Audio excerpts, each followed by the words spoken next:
Yo, what's up guys, hope you guys are doing good. So today we are going to see what if Naruto was a overpowered demon lord and rise above all Shinobi part 2.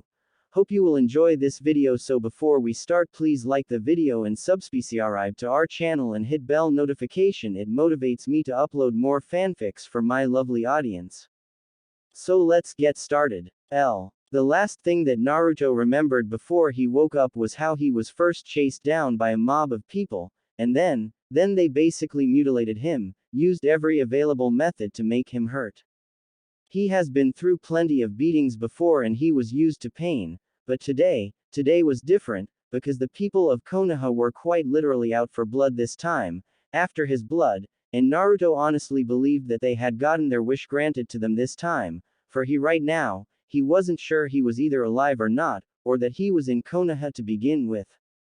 The reasoning for it being that he found himself laying on the ground, with the blood-red skies above him, and when he had finally risen and taken a closer look of his surroundings, he saw a nightmarish, corrupted and distorted version of Konoha all around him.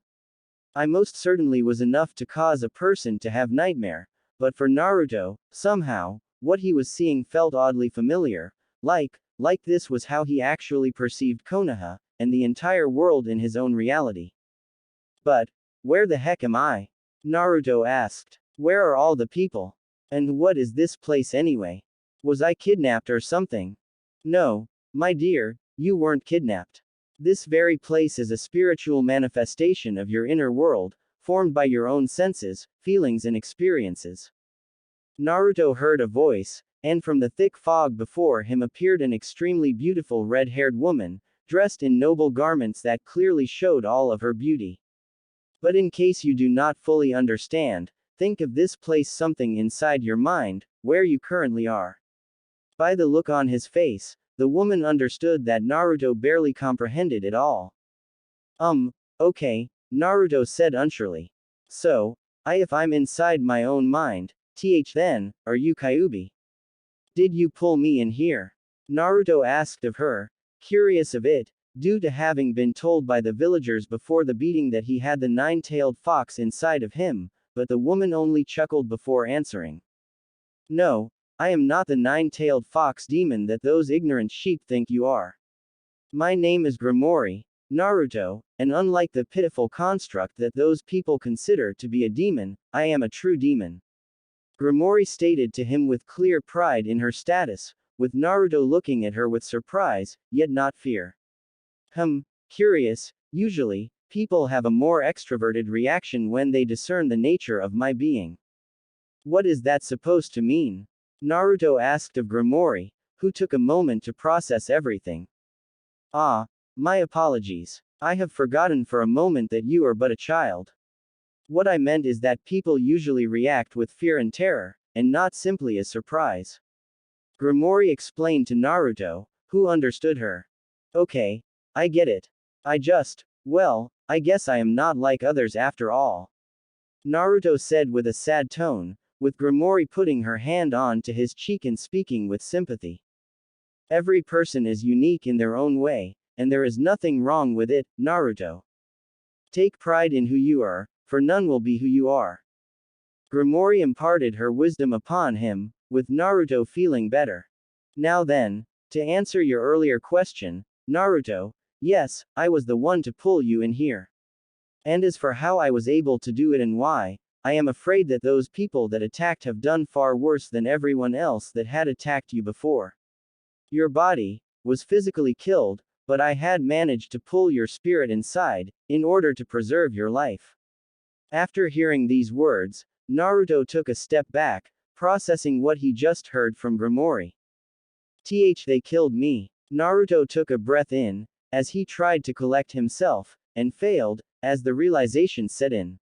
All I ever wanted was to be loved, to matter, and I didn't want to hurt any of them. At that moment, as Naruto began to shake and nearly spasm, Gremory rushed to his side, kneeling before him and cupping his face with her hands.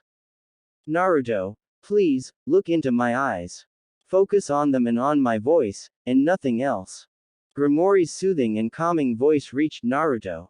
You did absolutely nothing wrong to those people. You did not kill anyone or hurt anybody, and you are not the Kyuubi. You are an innocent and pure child, who had been wronged and used by selfish and arrogant people. What has been and being done to you is a cruelty and injustice that one must not tolerate, but you do not deserve it, Naruto. Now, breath in, out, in, and out, in, and out, and after that, Naruto finally calmed down, with Grimoire letting him go gently, before taking his hand and walking to the nearest bench and sitting down with him.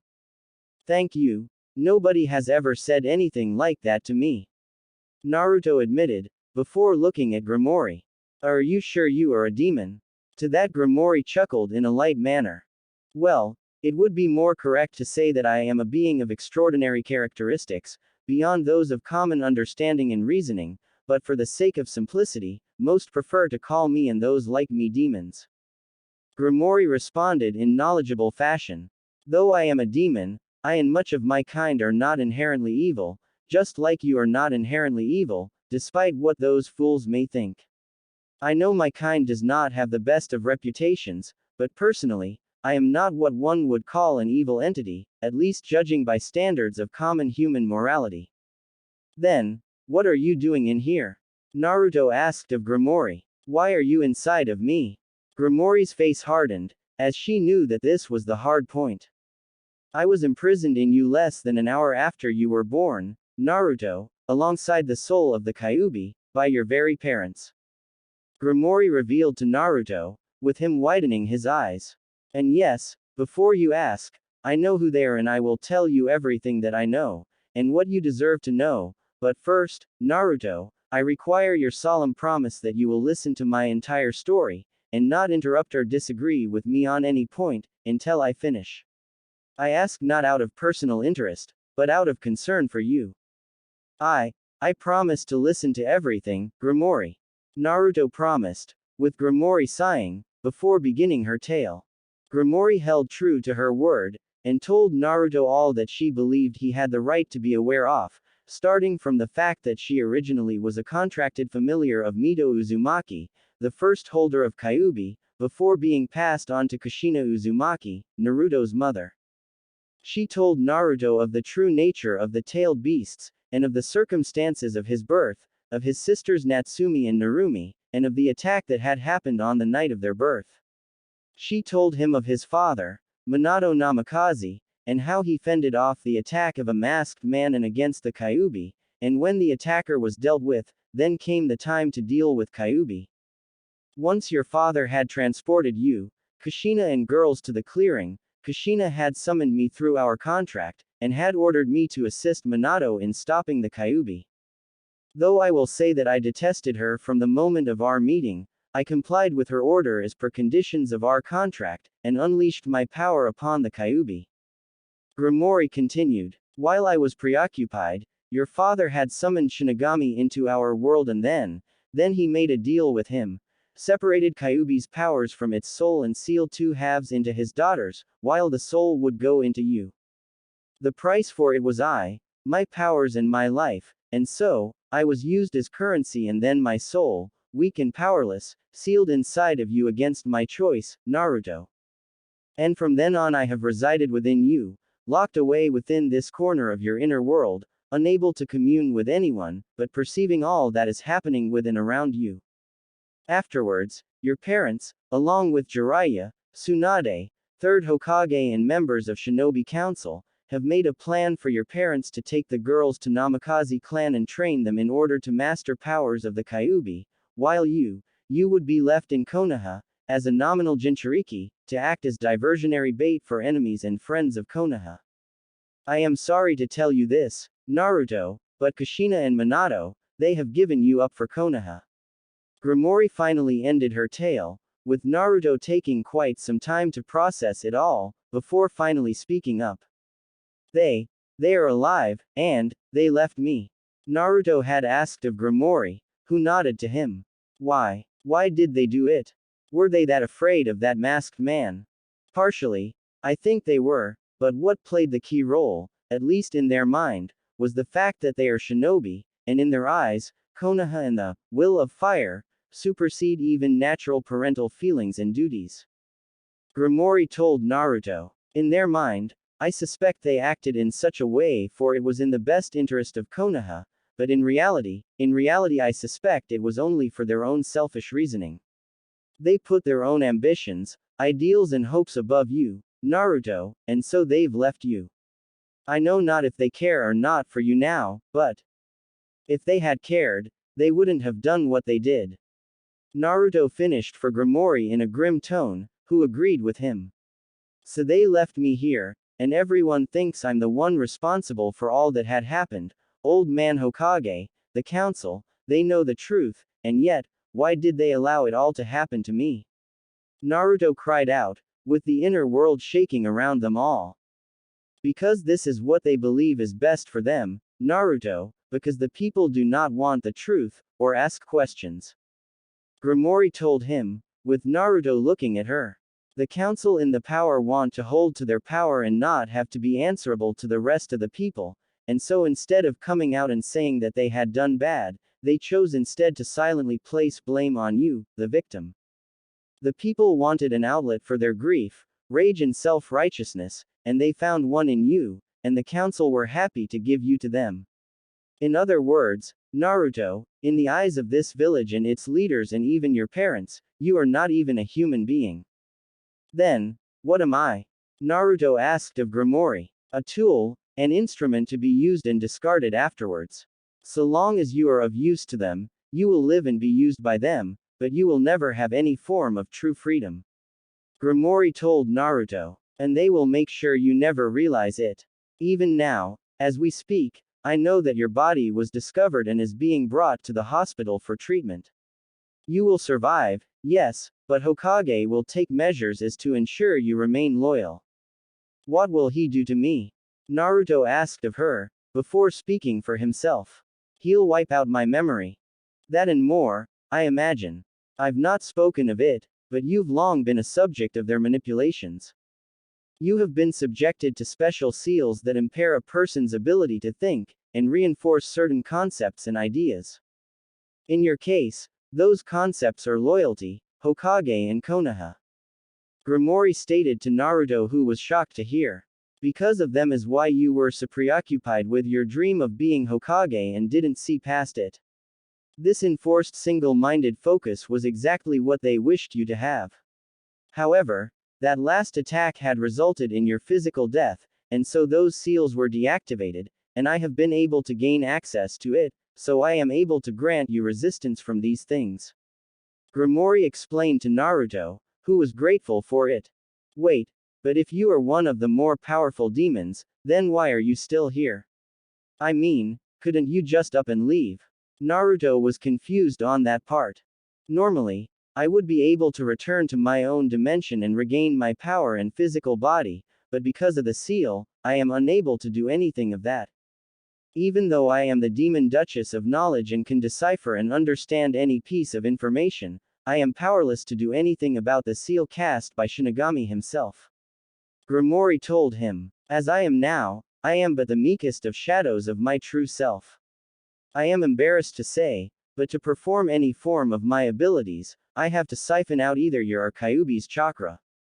To actually pull you like this and establish a proper contact and link between us cost me all the accumulated chakra.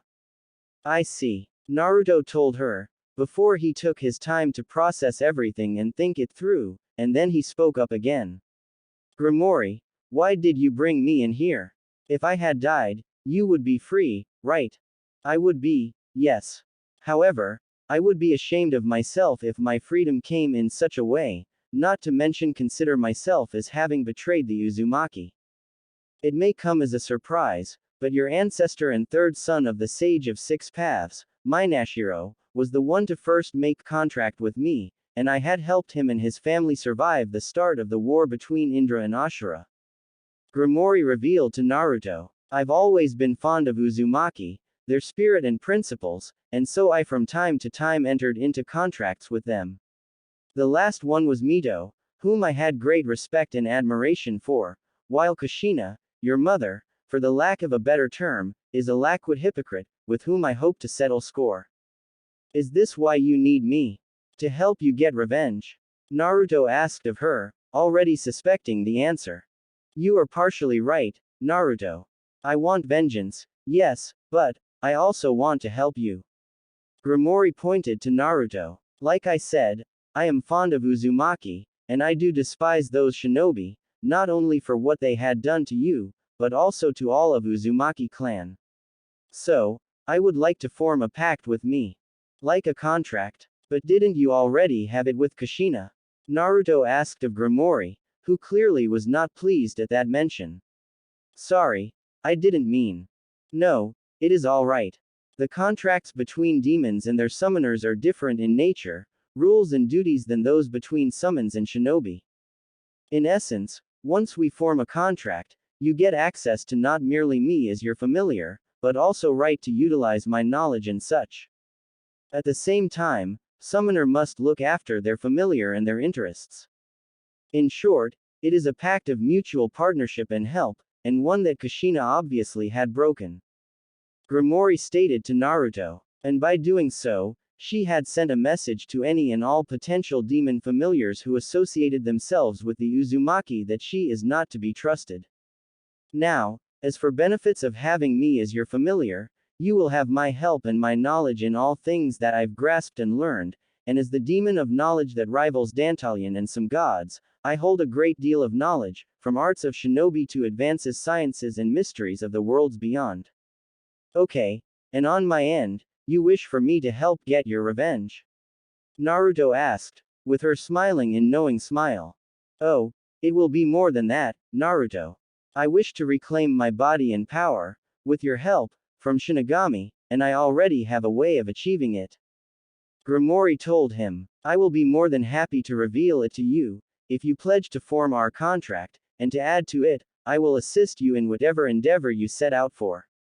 In fact, I already possess a way for you to gain a great deal of power, and to free yourself of a certain type of bondage. Remember when I said that Ashura and Indra's feud went beyond their lives and spilled into lives of others? I mean it literally, for their souls happen to reincarnate in those that hold their blood, and this time, Ashura has decided to reincarnate into you, as a part of your soul. Right now, he merely is a part of your existence, a small and insignificant one, but later on he will influence you to things that normally you would not do, but he would, and so use you for his own gains. I offer to separate you from him, but also to take from him his own powers and abilities, and same with Indra, though with Ashura now, it will take me close to 10 years to fully separate you two and transfer his powers to you. The choice is yours, Naruto. Grimory told him, with Naruto answering soon enough. All my life I had to suffer because of them all, and if they mean to use me as a slave. Then I will break these chains. Naruto stated to Grimory, who could feel the raw determination coming from Naruto. I will not be anyone's slave, and I will take my freedom from them, one way or the other, and if it means gaining power, then I will do it. I get powerful no matter what, so powerful, that not even the entire world will be able to chain me ever again. Naruto proclaimed, his pledge made, with Grimory smiling at him, knowing that she was right to place her bet on Naruto. Forest of Death. Naruto's age. 6. A year had passed since that fateful night, when all had changed and Naruto had formed a full contract with Grimory, becoming her summoner officially, which granted the Demon Duchess unimpeded access to communicating and helping him. Just as Grimory had promised, she lent her abilities to Naruto, using her powers to protect his mind and help him stay himself, while also teaching him a great many subjects, from chakra theory and application to more general subjects and more. To say that Naruto devoured her knowledge like a hungry beast would be a correct term, as Naruto learned and understood all that Grimory offered to him, as obtaining more and more knowledge was one way to gain power and ultimately freedom. However, as both Naruto and Grimory had figured out, there was only a limit to how much power and knowledge one can obtain within the confines of Konoha, and so, since the beginning, Grimory began to look for a way for Naruto to get stronger without drawing too much attention from Konoha. The problem was that as they had learned, Naruto was under too much a supervision to actually be able to learn and use anything without drawing attention within Konoha, which severely limited their options of training. That is, until Grimoire had come up with another idea, one that she pitched into Naruto half a year ago, and now they were going to implement, hence why Naruto had snuck into the infamous Forest of Death and now was making his way to what Grimoire called its heart. I've always wondered, what's the deal with this place? Why is it so different from all the other forests in Konoha? Naruto asked of Grimoire aloud, since there were none who could hear them. In your world, there are certain places that are intersections of lines of natural chakra of your world. Due to the sheer amount and volume of the nature's chakra, local flora and fauna will undergo mutations and changes that would make them different from their normal counterparts. Grimoire responded. This forest is one such spot, but what also makes it unique is the fact that this is also a place with residual primordial energy, which had also affected local wildlife. This primordial energy is exactly what we need and why we are here. Elaborate. What makes this primordial energy so different other types of chakra? Naruto asked, traversing the landscape. It is the basis of all other types of energy in the existence, including chakra. Pure, undiluted primordial energy is what gives birth to worlds and planets, and also life on them. Grimoire answered. Normally, one wouldn't be able to encounter it like that, but this forest, I have a theory as to why there is such an abundance of primordial energy, but to confirm it, we best get to the heart of the forest. I can sense that it is the place of concentration of said energy. Alright, I'm on it, and while we are going there, how about you tell me, why do you think that this ancestor of mine is still alive and will help me? Naruto asked of Grimoire. Not to sound doubtful of your knowledge and wisdom, Grimoire, but I believe we have already established that most humans do not get to become immortal in a full sense of that word. Emphasis on the word, most, Naruto, and the person we are seeking is not from that category. Even among the Uzumaki, she stood as a prodigy from the start, but when she began her journey, that was when she had flourished into the being worthy of respect and admiration of gods. Grimoire explained. Like your progenitor Minashiro, she sought answers of the world and existence, and believed that one could obtain enlightenment through self-improvement, discipline and martial mastery. And so she did just that, achieved such heights of mastery and power of her arts, that she drew an interest of the goddesses and was challenged to a quest, defeat every creature in Dunscape, and obtain immortality. And so she did just that, and mind you, not even most of the demons thread anywhere near that realm, and that woman just up and literally conquered it, which, to be entirely honest, is a feat even I did not expect her to accomplish.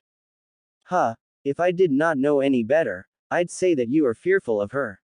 Naruto noted, as he reached the entrance into a cavern, and proceeded inside.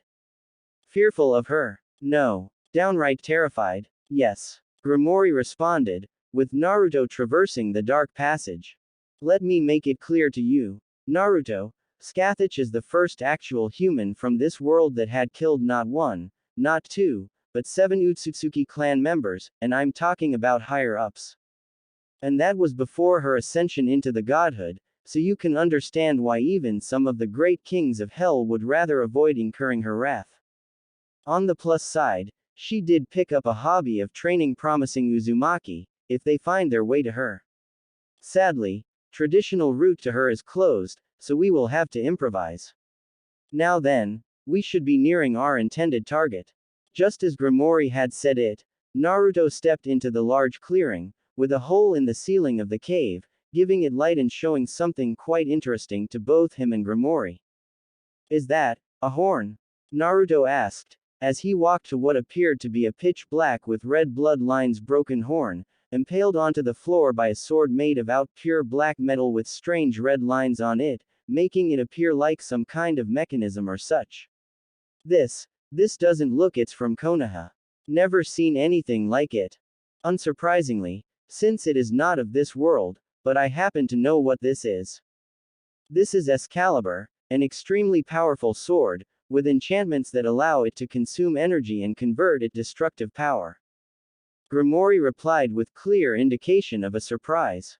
I have been wondering for ages what had happened to it. It was lost some ages ago during a battle between two extremely powerful warriors in another world, and since then I've heard nothing of it, but seeing it here and with the horn of Barghest of all things, I'm starting to piece together what had happened here. It used to look different though, but I suspect that after such a long contact with Barghest's horn, it actually took in properties similar to those that our primordial hound of destruction possessed. Care to elaborate? Naruto asked, as he pulled the massive for his size sword, finding it surprisingly light. Wow, it's lighter than I thought, but I guess that's magical sword for you. Also, what is a Barghest? An extremely powerful primordial beast, an entity created soon after this world's formation, with the nature closer that of otherworldly beings, like myself. You could say they are like naturally created tailed beasts, only even more powerful and formed from primordial energy and able to generate it, with Barghest being one of such creatures. Grimoire said, as Naruto picked up the horn. As I had suspected, this land was once Barghest's domain, but somewhere down the line, around 7 centuries or so ago, she must have been slain, with her body sealed away and only her horn remaining. No wonder that this forest is saturated in the primordial energy, since it's coming from this. Naruto looked down on the horn in his hand. You mean that this entire forest came to be because of this one horn? Naruto asked of Grimoire with a surprise in his tone. Man, if one horn had done all this, what could this beast do if it ever were to appear? Let's just say that it would destroy Konoha and everything that is within 100 or so kilometer radius with nothing stopping it, if it were to switch places with Kyuubi on that night. Grimoire responded. Still, this is actually perfect. We can use this horn as a source of power to transport you from this realm to Dun Scaith.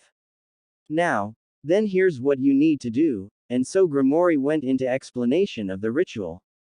Land of Shadows. Dun Scaith. Castle of Queen Scathach. At the end of which Naruto now found himself falling through the trans-dimensional portal, landing smack down onto the courtyard of the massive castle complex. Groaning, Naruto started to rise up to his feet, while also grumbling.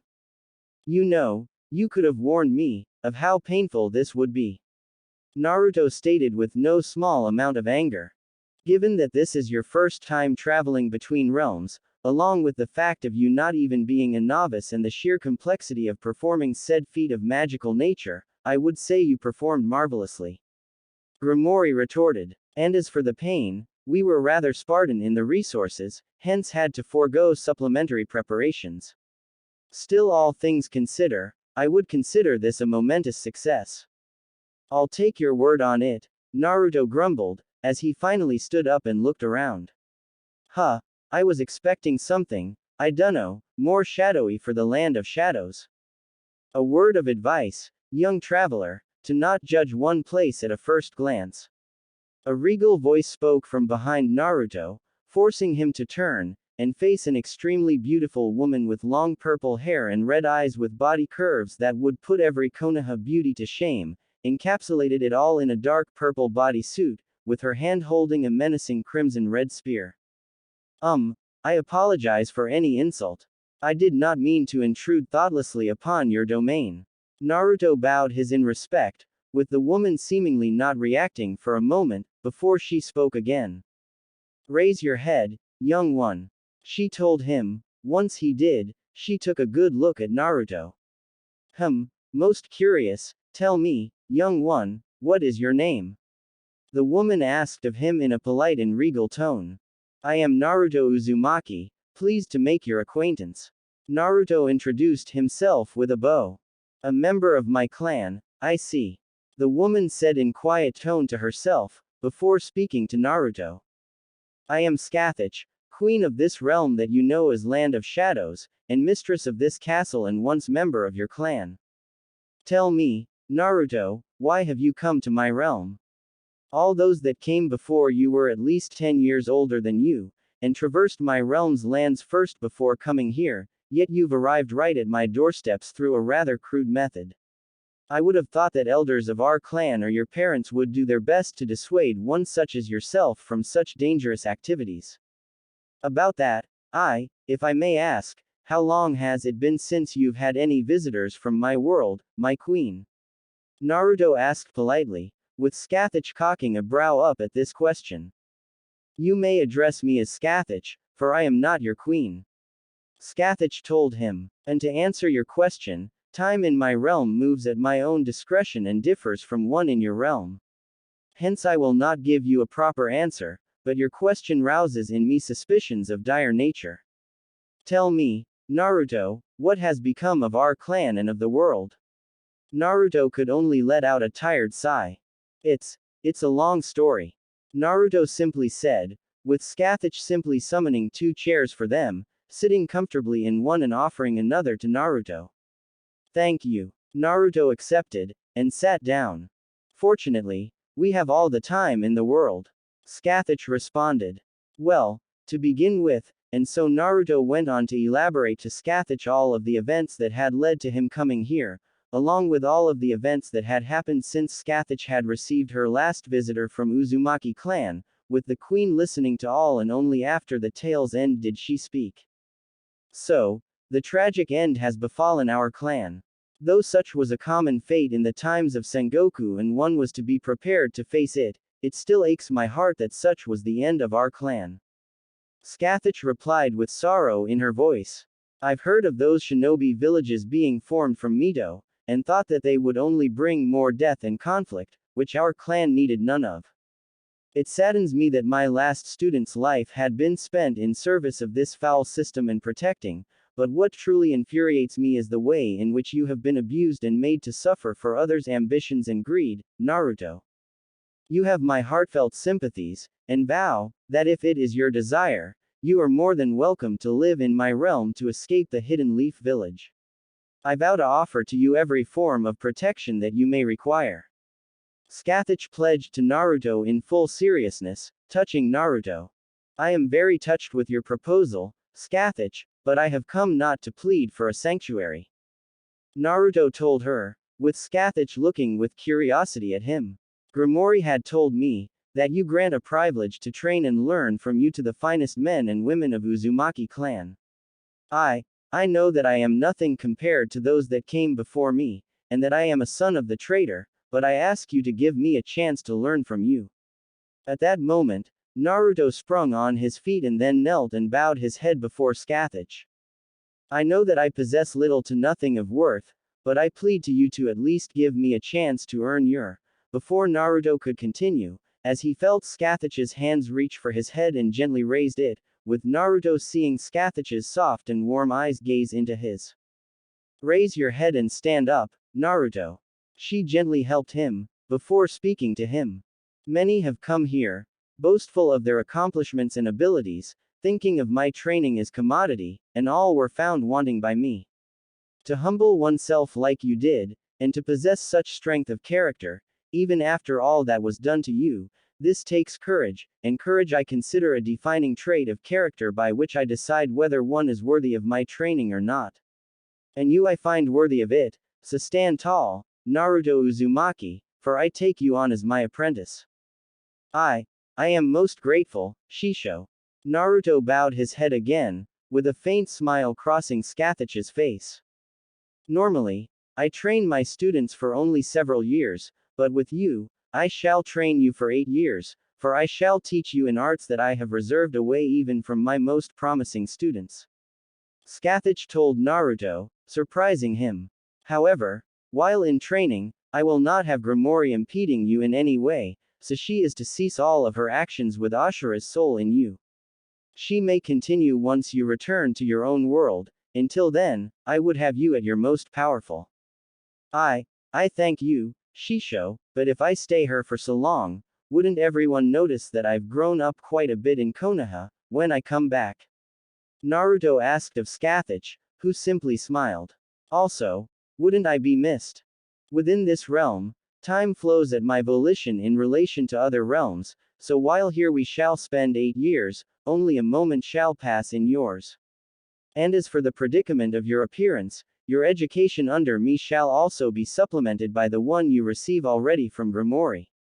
Scathach informed him. I am certain that the sagacious demon Duchess of Knowledge will teach you the means of concealing one's identity and true nature.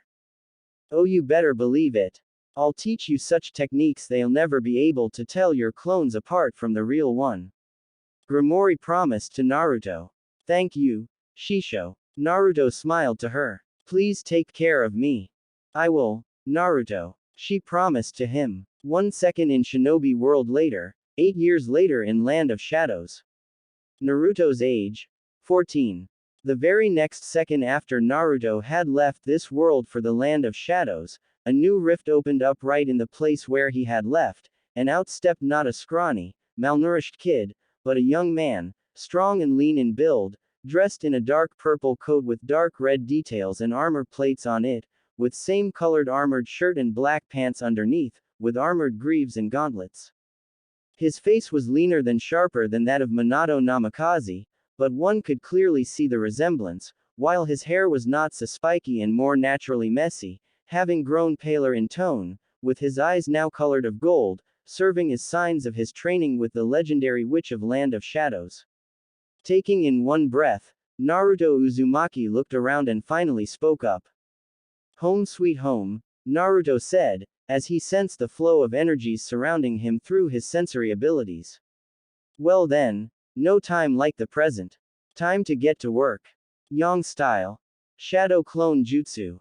And with this, a special clone had materialized, before assuming the previous look of Naruto via special transformation and leaving for the village.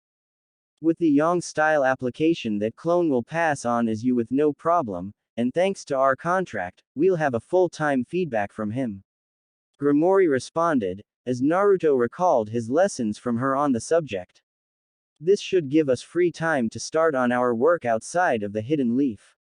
First of all, we should retrieve Mito's hidden cache, since it contains finances that would be of most use to you in setting up your businesses. Grimoire surmised. But with the powers you already possess, Naruto, would it not be possible for you to already break away from Konoha? A new voice, one belonging to Barghest, chimed in from inside of Naruto's mind.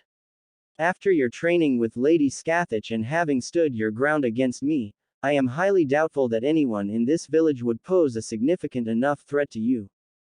Maybe that is so, but as we all have learned by now, there are bigger threats than just the Shinobi, Barghest, and even in my current form, I wouldn't be much a threat to them, hence why I'll need to get even more powerful. Naruto explained himself, before continuing. And besides, just obtaining freedom from Konoha and fulfilling our agreements will not be the end of everything, so I've got to think on what to do afterwards. Because of that, it will be far more to my advantage if Naruto Uzumaki for now remains what he is in perception of Konoha, while real me sets up what's to come for the future. Naruto told them, as he finally began to make his way out of the cave. Speaking of which, you have been rather reserved in expressing your desires for the future with either of us.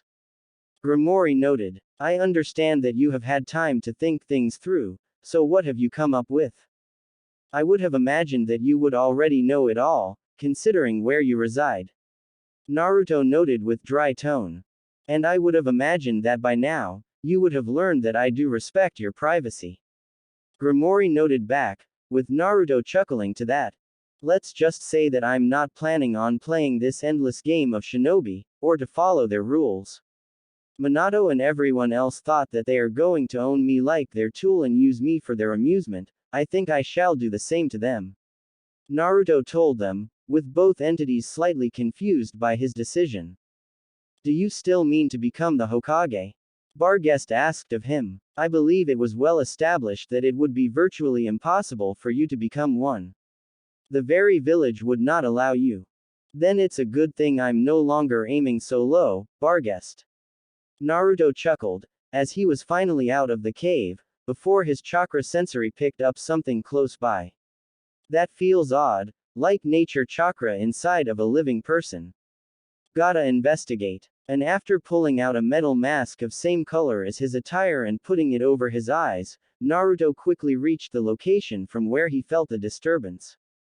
Taking a position on the perch, he saw the signs of a massacre, with at least 5 Anbu of Konoha dead, and in the middle of it all Naruto observed what looked like a mutated and nightmarish crossbreed between a dragon, a snake and a woman, devouring the remains.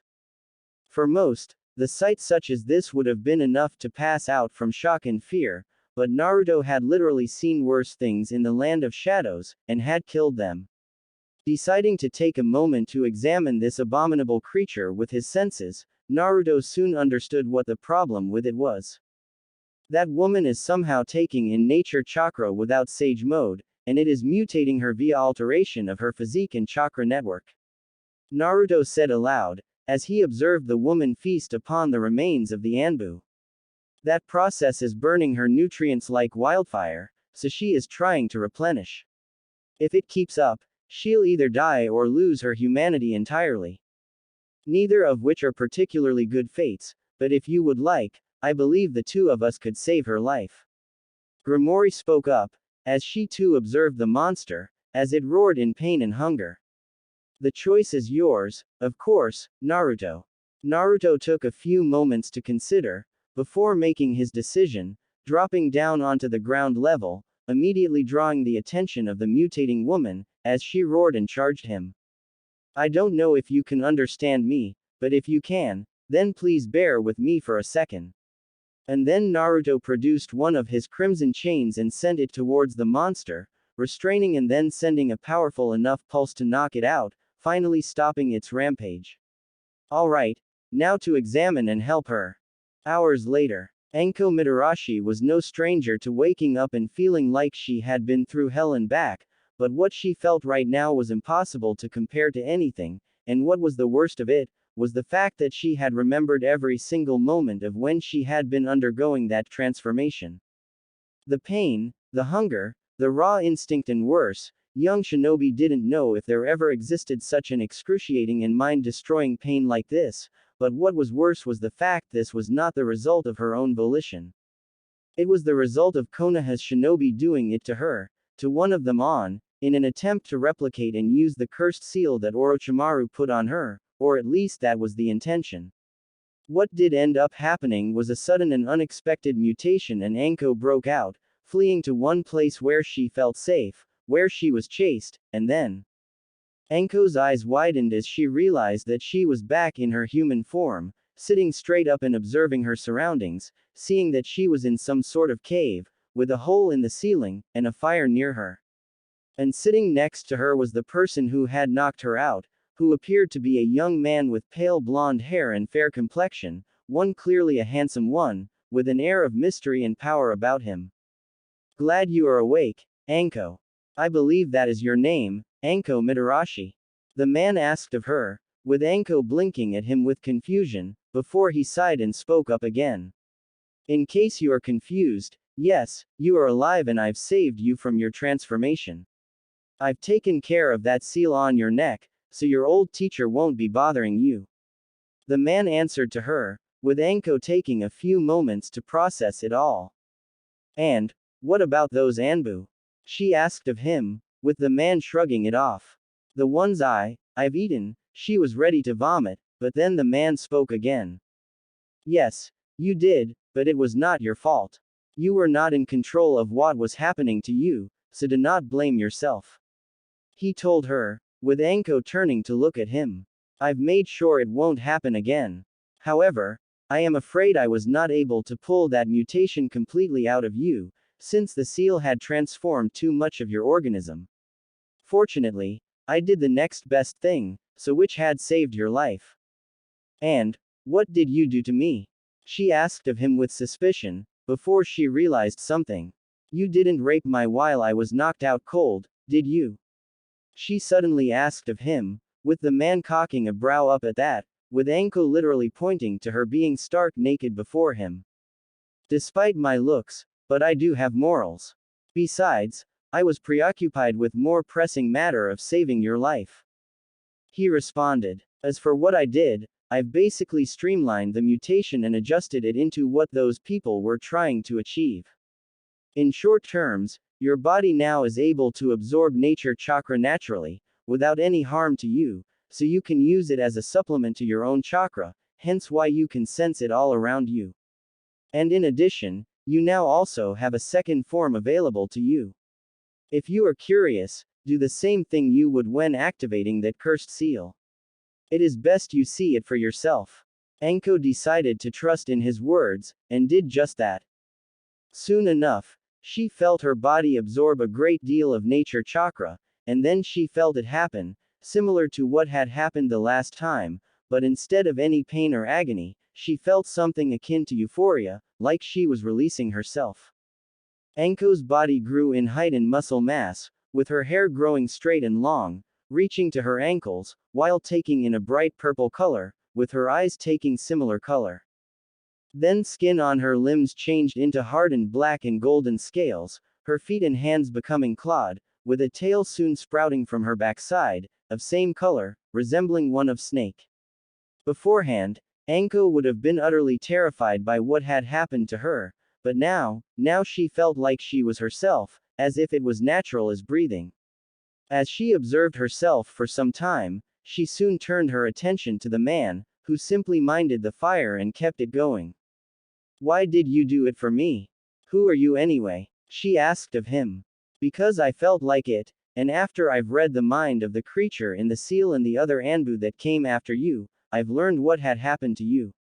Like you, I too had suffered because of this village, all because of the ambitions and greed of those who thought themselves allowed to use others for their own means. The man replied, before facing her fully. And as for the name, I am Naruto Uzumaki.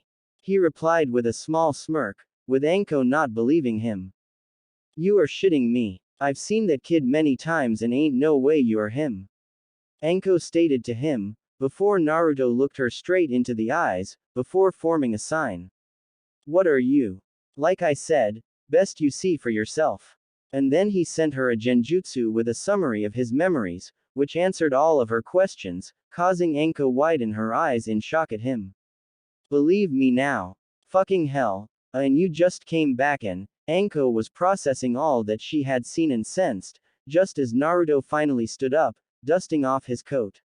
Hey, where are you off to? To get us something to eat. With your new changes, your body will need at least twice as much nutrients to properly function, and I also need to replenish myself. Naruto told her, preparing to head out, before Anko spoke up again. Wait, what's going to happen now? She asked of him. Look, I've seen your plan, so I get the gist of it, but aren't you worried I would just blabber about it? Ain't you taking a risk here with me? She asked of him, with Naruto taking a moment to think about it, before answering.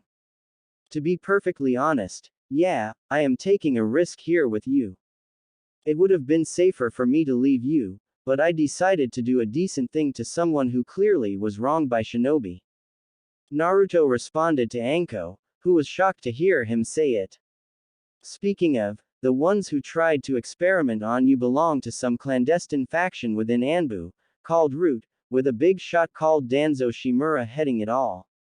Apparently, he and Orochimaru wanted to see if they could improve this seal, hence they used you, with the third Hokage aware that Danzo wanted to examine you and your seal for something, unaware that Orochimaru was involved. So, basically, you've been sold out by the third. I've taken care of the Anbu that came after you, rewriting their memory and basically making them believe that you've died. In other words, you are free to do as you please, though I wouldn't advise going back to Konoha. Naruto let it all sink into Anko's mind, before she finally spoke up. Alright, then I'm coming with you. She suddenly stated to him, with Naruto looking at her with a bit of a surprise. Look, what those fuckers did to you was sick as hell, and now they've fucked me up as well royally. The way I see it, the only person who had treated me as a decent human being is you, and if you are going to take vengeance on the leaf, then I want in on it. Besides, if you are actually going to carry out those big plans of yours, you're gonna need a lot of help, so I'm offering it to you. And you are prepared to turn your back on the leaf just like that, including your friends and allies? Naruto asked of her, with Anko glaring at him. You ain't the only one who had been treated like shit in this place. I've caught a lot of flack because of my bastard of a teacher and his experiments, and now those same bastards did to me the same thing he did. Anko stated to him with fervor and anger, before calming down a little. I'm done being a victim or a subject to lying pieces of shit, and the way I see it, you'll be infinitely fairer with me. Plus, I owe you my life, so that also got to count for something, doesn't it? And besides, are you really gonna say no to all of this, especially when I'm offering it all for free? She sultrily pointed out to herself, proudly showing off her new, unique beauty, with Naruto clearly admiring it, and Anko noticing it. Is this your final decision? Naruto asked of her, with Anko nodding strongly to it. Then I accept you as my partner and companion, Anko. Just partner and companion? Anko asked in a suggestive tone. Not interested in us being something more intimate and closer than that? She asked directly of him, with Naruto chuckling at her attitude. You certainly do not like to beat around the bush, do you? He asked of her, with Anko standing up and sauntering to him. Well, I'm just that kind of a girl. She told him, before pushing him back onto the ground and seductively lowering herself before him, practically purring with desire, as she mounted him. I see what I like, and I go straight for it, no doubt about it. And you, I want you bad. She said in a nigh predatory tone, before leaning in and capturing Naruto's lips in a devouring kiss, before the two devoured each other in a wild, passionate and near animalistic way.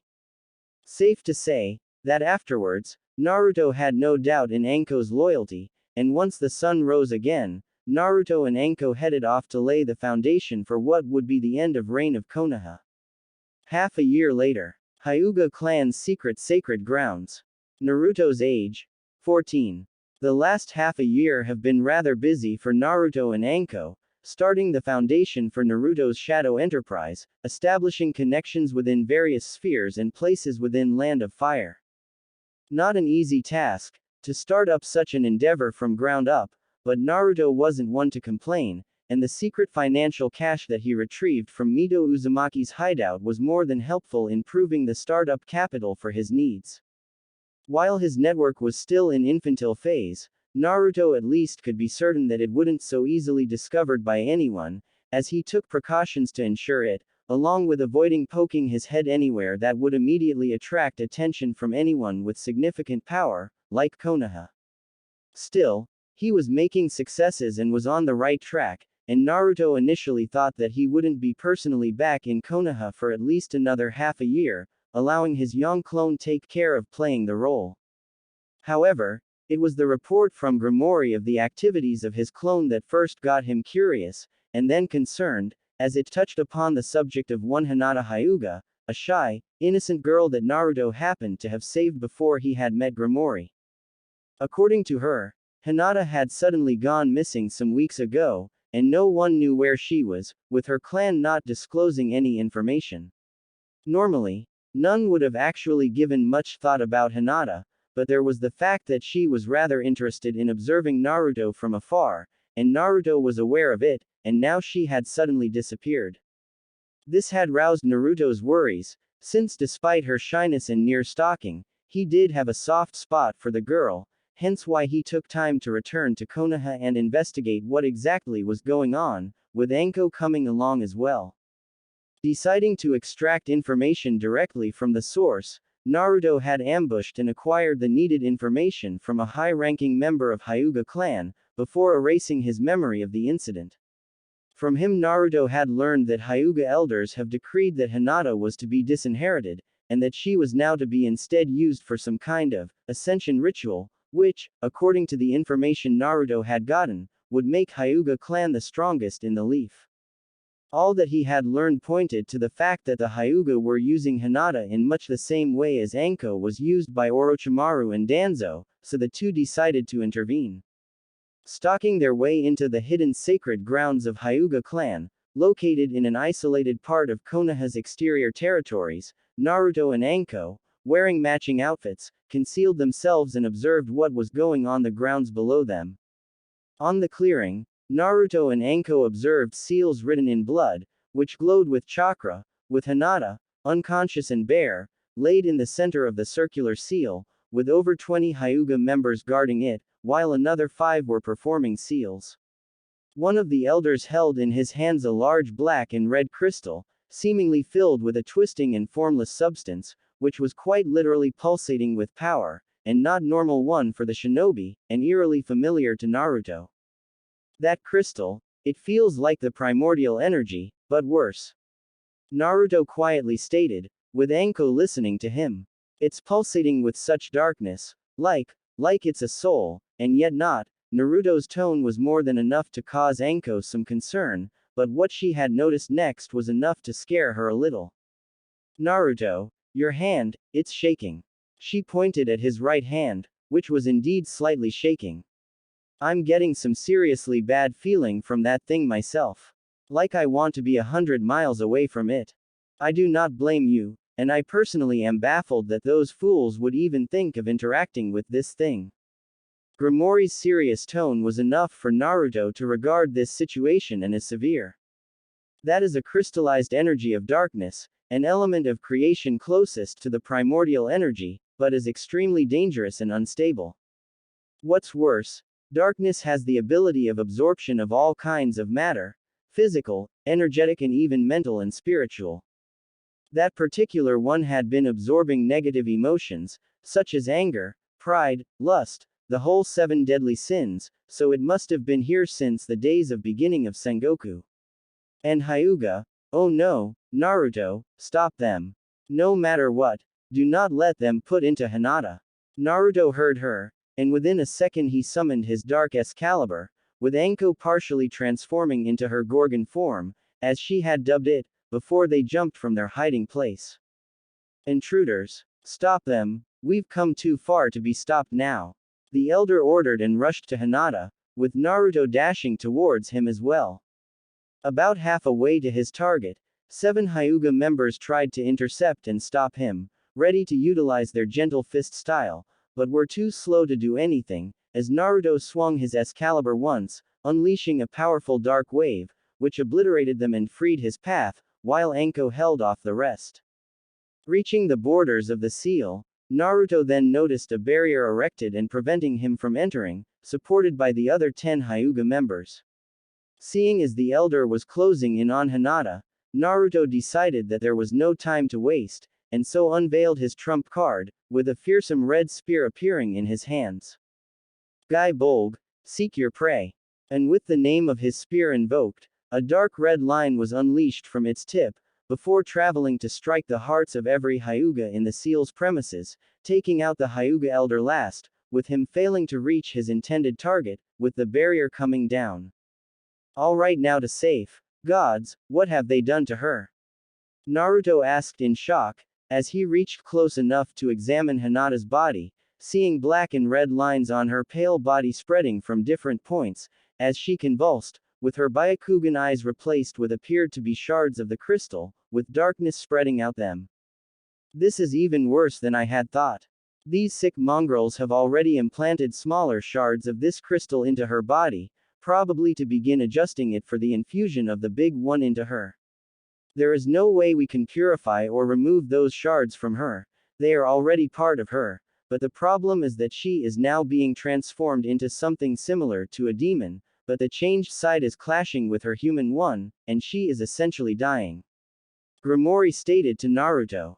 If we can't purify her body, then the only thing we can do to save her is to finish the ritual. Naruto's analytical mind went into work. But if we infuse the crystal into her and she transforms, the amalgamation of that negativity will break her mentally. Unless we siphon those negative things out and even as the things stand, Hinata has already been broken and damaged by what has been placed inside of her. Grimory stated to Naruto, who silently cursed himself for being too late. Naruto, it's no time to be blaming yourself. We have a decision to make. We are saving her. Naruto simply said to Grimory, as he picked up the crystal. Tell me what I should do. Naruto told her, and Grimory went into the explanation. Hours later, for the first time in what felt like an eternity, Hinata finally woke up without feeling form of pain or agony, which was something that she did not think was possible anymore for her, and yet she was finally free from the agony, and the moment she opened eyes, she again was able to see much to her euphoria. However, just as her euphoria had subsided a little, she realized that she was no longer as she was before, with her being no longer like she was, in all manners of that meaning, as not only her body was different, but her mind and spirit. Some feelings, like shyness, embarrassment and fear, had either completely subsided or were gone entirely, while others, like passion, willfulness, playfulness and love for Naruto, felt amplified and much stronger. Her mind was also stronger, faster in conclusions and decisions, but also more mature, fully formed, yet also in some things innocent and young, but much more developed than when she was before. There was no denying that Hinata had become something entirely different from human, and she loved this change.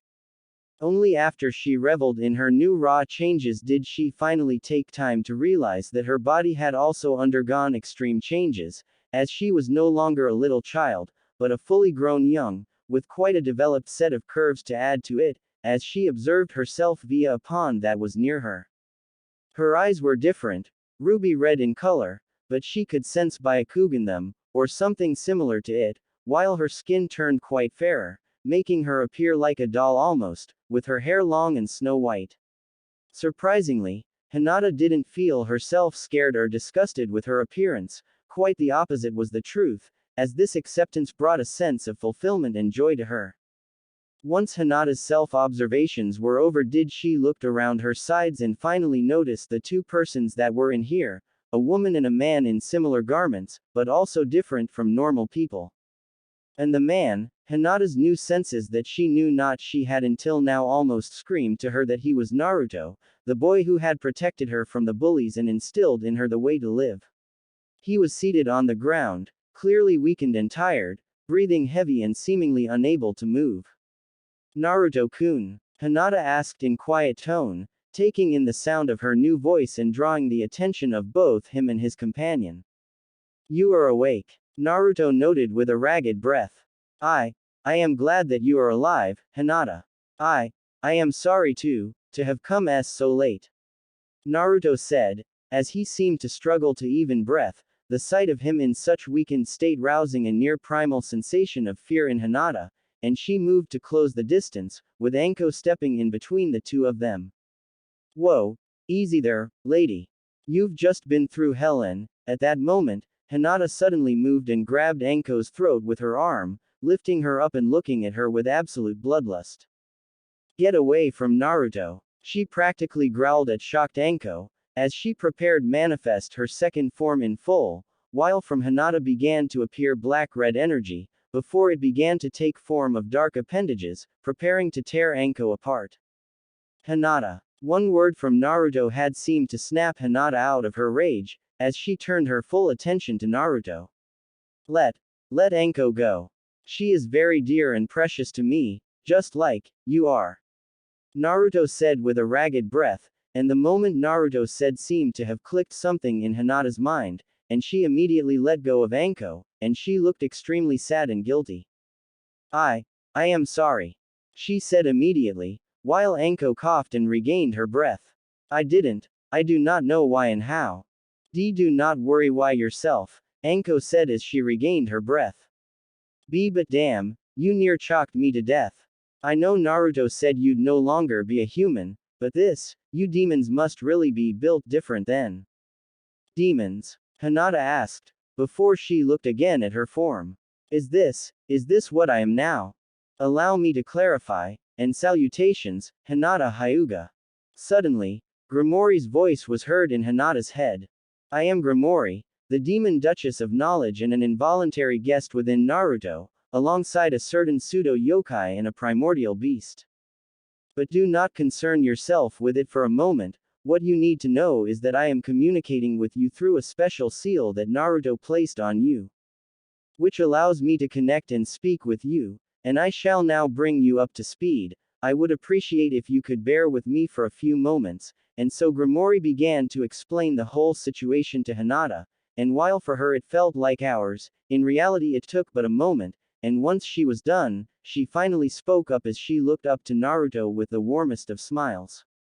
Naruto-kun, why you saved me again? Hinata said to him in an innocent way, with a tone filled with love. I am so happy. So am I, but, are you not disturbed with what you have learned of me? Naruto asked of her, as he finally felt his strength begin to return to him, with Hinata immediately shaking her head as a question. And what do you think about it all, Hinata?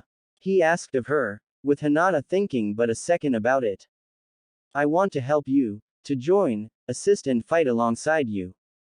Hinata immediately answered with complete sincerity, with Anko raising a brow at that, before turning to Naruto. If you stand against Konoha, then so shall I, Naruto. I am yours in all things and matters. Not to be a sound like stick in the mud, but is it okay for her to be that okay with everything? She asked of Naruto. I've had my reasons, but in her case, this is just part of her clan that are being assholes, or were. The village didn't do anything to you, girl. But they hurt Naruto and you, and my clan also hurt him, and I can't forgive it. Hinata said with a clear anger, before she softened in her expression and words. I know that I am different now, and that I'll not be like them, but I do not wish to be like them, not anymore.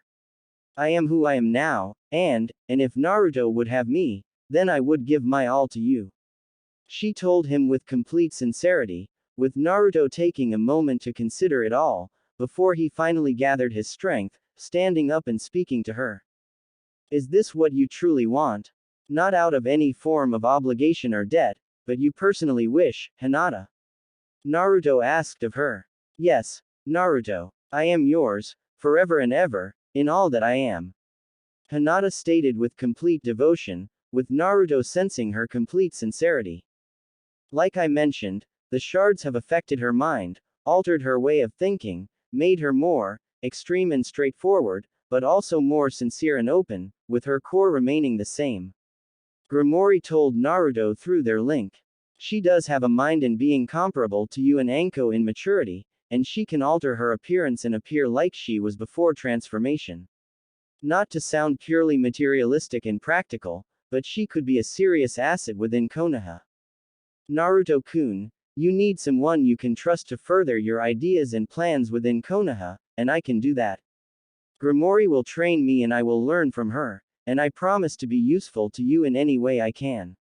Hinata, seemingly sensing Naruto's thoughts stated, as her expression began to change to one of desperation. Please, Naruto-kun, I wish to be yours and I understand, and I accept you, Hinata. Naruto told her, and she immediately went on to hug him tightly, before her lips clashed into Naruto's almost devouring them, before he instinctively answered, until they departed from one another. Ah, why you will need some clothes. Why, does my body repulsive to you? She asked in concerned tone, prepared to change immediately. No, it is not.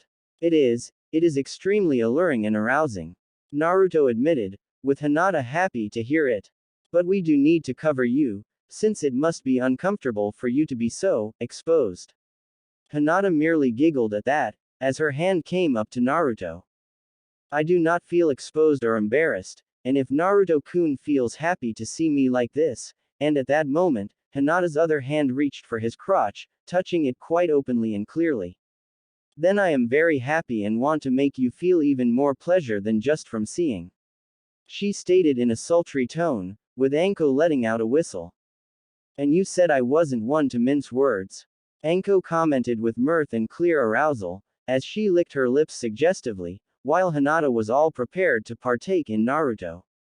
It was safe to say that after that night, Naruto's life did get a bit more frisky, but he was only glad for it, since he did have come to accept such a life and he was more than glad to have Hinata with him. As for Hyuga clan, all that they learned was that their experiment was an extremely costly failure, and since the one conducting the experiment largely kept everyone out of the loop, none were surprised to see Hinata return without any changes before she left for it. Though the former heiress would appear and act as she was beforehand and seemingly had no memories of what had happened, the newly born demon of darkness began to spread her beloved's influence and grow his power within Konoha, finding quite fertile soil in here, while also mastering and growing her own power and being. 3 years later. Uchiha grounds. Naruto's age. 17. Then will you help me? Itachi asked of the masked man, as they met for on the sacred grounds of Uchiha clan, forgotten by all but select few. Yes, I will help you wipe out our clan, but in return, you will join my organization. He told Itachi. As you wish. However, no matter what happens, you leave my little brother out of it. Itachi told him, with the masked man agreeing with a nod. We will strike tonight after dusk. I need you to take care of the police station. And I take it that there shall be no interference from the Anbu. He asked of Itachi, who nodded. Very well then. And then the man disappeared in swirl, with Itachi promptly leaving the grounds, with none aware of Naruto's concealed presence, hiding in the shade, before stepping out of it, with a smirk on his face. So, the council is having Itachi do all the dirty work for them. Or rather I should say, Danzo. Naruto commented on what he had heard. I guess I should be thanking Itachi for sparing Sasuke, or otherwise I would have to kill him, for depriving me of Indra's new vessel. He still intends to destroy his own clan. Perhaps it would be prudent to do something about it, considering that you do have a fair few associates within it. Grimory reminded Naruto, who mentally agreed with her. Over the past 3 years of his clandestine activities, Naruto had managed to not only establish a network of spies, informants and even enforcers outside, but also within the Leaf, finding quite a surprising number of supporters within the Uchiha clan. Their discovery, as well as much of the work done within Konoha, was the credit of Hinata, who proved to be an exceptionally good manipulator and eminence in the shadow. It was she who had discovered the members of the Uchiha clan who were sick and tired of Konoha's treatment, but who didn't want any part in Fugaku and his supporters' plots, and who wanted to simply survive and get better treatment. It honestly surprised Naruto that nearly a third of the Uchiha clan were rather sensible and reasonable, to the point of wanting to get out while they had the chance, and they were all the happy to pledge themselves to Naruto and his growing shadow empire. And Naruto was not about to let some of his most promising allies die just like that, and so he was already forming a plan of action, as he formed a sign and sent a pulse to a certain someone, who soon appeared before him. Lord Uzumaki. The man of Uchiha clan dressed in garbs of the police force member bowed before Naruto. What is thy bidding, my lord? Konoha's council has finally determined the fate of the Uchiha clan. Their verdict is to eradicate it before they start a new war, and they have Itachi Uchiha do the deed. Naruto stated to the man, who looked at him with surprise. Tatsuya, I need to pass on the message to all that are willing to follow me. Gather yourselves and your loved ones at the designated location before dusk's fall. Then, it is as you have predicted, my lord. Tatsuya Uchiha said with bitterness. To think, that after all that we have done for this village, they would those bastards wouldn't even listen to us, all they do is just use us like their damn guard dogs. The man said with clearest anger, with Naruto looking him in the eyes. Can I trust you to carry out this task, Tatsuya? Naruto asked of him again, with the man bowing his head in respect. Yes, my lord, I will do as you command. He assured him. My lord, about the topic we've discussed earlier, Tatsuya decided to bring it up, with Naruto perking up with interest. Yes, Naruto asked of him, with Tatsuya replying with a bit of hesitancy. Makoto, my sister has made it clear that no matter what her own opinion and desires may be, she will stand with Fugaku no matter what happens. Tatsuya said with regret. My lord, I know that my sister has been found wanting as your godmother, but I plead to you to say no more. Naruto simply told him, before adding, I'll take care of her, you have my word. Just make certain that your people are ready. Yes, my lord, I will. And, thank you, Tatsuya added, before disappearing from sight. This was rather surprising for you to agree to help him, despite the fact that she is nothing but a stranger to you, Naruto.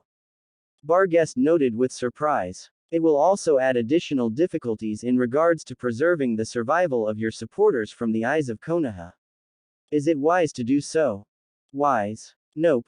But I do value Tatsuya and he has been nothing but honest and diligent with me, plus his daughters do adore Makoto, and I do hate making children cry. Naruto sighed, closing his eyes for a moment, sensing a familiar presence. You are back earlier than I expected, Anko. Naruto noted, as his first partner and de facto right-hand woman appeared before him, wearing a garb similar to his, with her hair done in a long loose ponytail. It all went smoother than expected. Haruto and his friends are all too eager to work with us, if you promise to deal with the heavy hitters of the Namikaze clan before they act. Anko informed Naruto, before producing a scroll and giving it to him. In fact, as a sign of good faith, they wanted me to pass this along to you. Said you're going to find this interesting. Naruto opened the scroll and looked at its contents, with a smile forming on his face. Well, this is rather interesting indeed. Looks like I'm not the only who is interested in the change of government in Land of Fire. Naruto said with mirth, before passing the scroll to Anko, who looked at its contents. Yorinobu and the main family are looking for a way to supplant the daimyo. Looks like they are no longer interested in the way their puppet dances for them. They've basically installed that idiot just because he was so easy to use, after offing his older brother and staging a coup to ensure his daughter won't get the throne, and now they want to get rid of him too. Anko said with no small amount of amusement. These Namikaze really do like to play the power behind the throne role, don't they? What you want to do about it? Nothing for now. They won't be making any moves until they have groomed their new puppet, and that won't happen in at least 4 to 5 years. We'll pass it along to the princess, as a sign of our commitment to our agreement.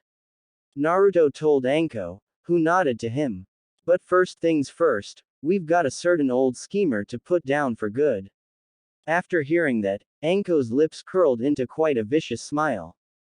About the damn time. I've been itching to put that bastard into the ground. Anko stated with such fervor, that features of her second form appeared. We are taking out his entire outfit, aren't we? No survivors. Naruto simply told her, with Anko barely containing herself from sheer excitement. Did I tell you how much I love you? Anko asked of her, as she licked her lips in anticipation of the massacre. You know exactly what to get to the girl for a present. Speaking of a girl and presents, shall we be taking Hinata along? You know she's all but itching for a chance to spend time with you. Naturally. Naruto said, before he sent a mental signal to Hinata, and within the next second, a pool of darkness formed near them, and from it appeared Hinata in her true form, dressed in a form-fitting black dress with red lines. Hinata, how are you doing? Most wonderfully, now that I am with you. Hinata answered with a smile of elation to Naruto. Like always, you rescue me in the most desperate of times. I was about to again endure another session of usual berating from my father, all the while Neji fumes and smirks about his falsehoods. I do pity my clone for forcing to endure it, but she was more than happy to take on this chore. Now then, how may I be of use to you, Naruto-kun? What do you desire of me, my love? The suggestive subtext wasn't lost on anyone present. I've decided to put an end to Danzo Shimura and his private army. Can I count on you to assist us? Naruto asked of Hinata, who let out a cute chuckle. Must you really ask, Naruto-kun? She asked in a cutely way, before her smile turned into one of mixed viciousness and elation. To help you destroy your enemies, few things would bring me greater joy than this. Hinata proclaimed with zeal and anticipation. Route ANBU's HQ. Hours later. Just as Itachi Uchiha was carrying out his orders to massacre the Uchiha clan, so was Root Anbu being annihilated by the team of Naruto, Anko and Hinata using the occasion to finally put an end to the clandestine enforcers of Danzo Shimura. Under different circumstances, Naruto was more than willing to leave it be, but Danzo and his minions have started to encroach on his enterprises outside of Konoha and snooping around where they were not welcomed, like the covert dealings of Naruto with Konoha's citizens. Though there was little chance of Root discovering anything critical or compromising for Naruto, he was not about to take any chances, and given the fact Anko had been itching to get her hands Danzo for all he had done to her, it became their next obvious target.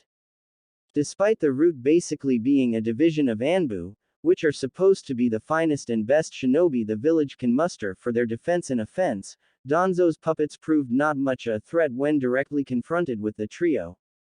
Compared to them, Naruto had received direct training under a literal goddess of martial arts, sealing, weaponry and battles, while Anko boasted near impenetrable scales and extreme speed and power, as well as the ability to literally freeze a person's chakra network with but a glance. And as for Hinata, under the tutelage of Grimoire, she had become a literal monster from nightmares, as she utilized her new darkness element as a weapon in multitudes of ways, from merely summoning spikes to creating living creatures from them. To add to it all, since Hinata's nature was quite literally that of darkness, she could literally be all over the place, manifesting her powers or being, with her physical body being just part of that entity that she now was. Unlike her previous self, Hinata held neither qualms nor reservations about dispatching her enemies, and did so with gusto, as she walked at a casual pace, as all around her manifested her tendrils of darkness, slicing apart, crushing, and devouring and just destroying all that came near her. Both Naruto and Anko knew that if Hinata wished, she could simply end everything in an instant here and now, but she knew that both Naruto and Anko also wished to partake in the slaughter, and so she kept herself contained, feasting her eyes on how Naruto wielded his Excalibur with grace and power. 5 more were coming onto him from all sides in hopes of trapping him, only instead, they made it easier for him to cut them all down, as Naruto gripped his blade and went to town on them, disappearing from their sight and become a dark blur. In less than a second he moved around them before materializing near Anko, before flicking his sword of the blood, and the final 5 Root Anbu fell apart like broke dolls, with Hinata looking positively like she watched the performance of the century. Well, looks like that's about all of them, if we are not missing anyone. Anko noted, as she looked around. However, looks like the rat isn't in its hole tonight, to that Hinata merely giggled playfully. Oh, he is here all right. He is just being shy, that is all. Hinata said, before looking up and smiling viciously. Now it is quite rude for the host to ignore his guests and leave them to find their own entertainment. Come down now. And at that moment, Hinata cut into pieces the beam on which Danzo resided, forcing him to jump down right before the 3, looking quite annoyed and displeased. Danzo Shimura, took you a while to show yourself. Naruto noted, as he turned to face him. A true shinobi never reveals himself until it is the time to strike. Danzo stated to them, clearly, you and your associates have never learned that principle, wherever you have come from. To that Naruto simply chuckled. We are actually natives of Konoha, though I doubt you would know of us, or at least the 2 of us. Naruto noted, while you were waiting, you did lose all of your little puppets, with you only appearing when we found you. I don't know about you, but to me this screams cowardice. Danzo simply glared at Naruto, as he began to remove the bandages on his right arm. They were expected to die for me, to die for Konoha, and thanks to their sacrifice, I have witnessed the extent of your abilities. Danzo told him, as he unveiled his arm with Sharingans implanted into it. And now, there is no way you will defeat me. You might as well surrender and ask for a merciful death. My, ain't he full of himself? Anko said with a vicious smile, as she fully transformed into her Gorgon form. Shall I take him on? Anko asked of Naruto, who simply nodded, and she charged at Danzo, before her long hair transformed into black snakes and they struck at Danzo, ripping him to shreds, ending his life. Now I remember. You were Orochimaru's failed experiment, one that was supposed to have died 3 years ago. Suddenly, Danzo stated from behind Naruto's back, as he pulled out his kunai and prepared to strike Naruto. So it was you who had picked her up. And then he sent his kunai towards Naruto, but before he could even extend his arm, a cloak of darkness enveloped him, before completely crushing his body and devouring the remains. How queer, Hinata said with a played-up perplexing way, as she turned her head along with everyone, and looked at Danzo reappearing, alive and harmless. I'm quite certain that Anko had killed him, and he just disappeared from my darkness. Yet there he is again. Is he teleporting or something? Anko asked with annoyance, with Naruto shaking his head. No, you two did kill him, yet he appeared again, Naruto stated with complete confidence, with Danzo again making his move. That one appears to be the strongest one. I shall be taking her for myself. Danzo stated, before he appeared before Hinata. Now, you serve me. In that very moment, Danzo casted the Koto Amatsukami upon Hinata, before he was sliced into hundreds of pieces by her Hinata's darkness, with her showing quite an annoyed expression. Serve you. Hinata's pure anger was in full display. I serve only one man, and compared to him, you are less than nothing.